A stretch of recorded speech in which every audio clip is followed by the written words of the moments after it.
பிரியமானவர்களே, இயேசு கிறிஸ்துவின் நாமத்தினால வாழ்த்துக்கள். இயேசுவுக்கு மொத்தம் 12 அப்போஸ்தலர்கள் இருந்தாங்க.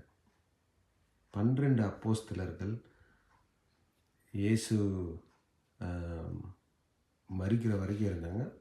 அப்புறம் யூதாஸ் இஸ்காரியோத் மரிச்சுட்டாரு, தற்கொலை பண்ணிக்கிட்டாரு. அது நமக்கு தெரியும். அப்புறம் இயேசு உயிர்த்தெழுந்து வராரு. அப்புறம் அவர் பெந்தெகோஸ்து நாளுக்கு முன்னாடி 40 நாளைக்கு பரம் ஏறி போகிறாரு. அப்போ 11 அப்போஸ்தலர்கள் தான் இருந்தாங்க. இதெல்லாம் நமக்கு தெரியும். அப்போது அப்போஸ்தலர்கள் யார் அப்படின்ற ஒரு கேள்வி வருது. இன்றைக்கி நிறைய பேர் அப்போஸ்தலர்கள் அப்படின்னு சொல்லிக்கொள்கிறாங்க. ஆனால் ரொம்ப கேர்ஃபுல்லாக இருக்க வேண்டியது. ப்ராஃபெட்ஸ்ன்னு சொல்கிறாங்க, ரொம்ப கேர்ஃபுல்லாக இருக்கணும். நான் இதை பார்த்தேன், அதை பார்த்தேன் அப்படின்னு நான் சொல்கிறாங்க. So we got to be careful. அப்போஸ்தலர்கள் சபையை 4 சபையை கட்டுறதுனால மட்டும் அவங்க அப்போஸ்தலர்கள் ஆக முடியாது. அதுக்குன்னு சில குணங்கள் இருக்குது. It's a character. ஒரு அப்பா ஸ்தானமாக இருக்கும். பேதுரு அப்போஸ்தலர், யோவான் அப்போஸ்தலர், யாக்கோபு அப்போஸ்தலர், இவங்கெல்லாம் எத்தனை சர்ச்சஸை கட்டினாங்க நமக்கு தெரியாது. பவுல் அவர் அப்போஸ்தலர், ஆனால் அவர் எத்தனை சர்ச்சஸை கட்டியிருக்கிறார். ஸோ இன்றைக்கி 4 சர்ச்சை கட்டுறதுனால அவங்க அப்போஸ்தலர்களா அப்படிலாம் கிடையாது.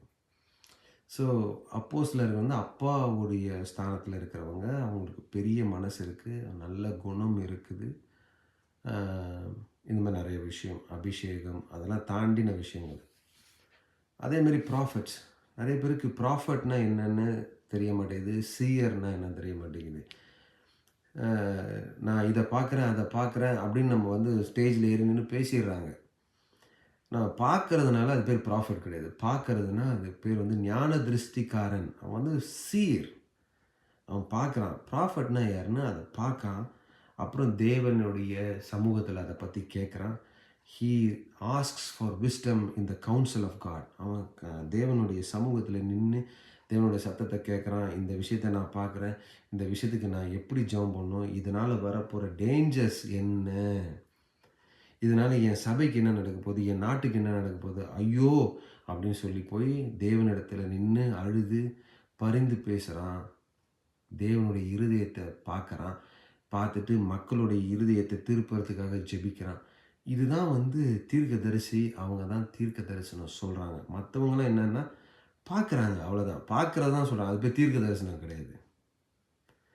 ஸோ இதெல்லாம் ஏமாந்துடாதீங்க. அது பேர் ஞான திருஷ்டிக்காரன். அவன் வெறும் பார்க்க தான் செய்கிறாரு, அவ்வளோதான். That's all. ஸோ இப்படி அப்படின்னு போட்டு மனசை குழப்பிக்காதீங்க. God bless you.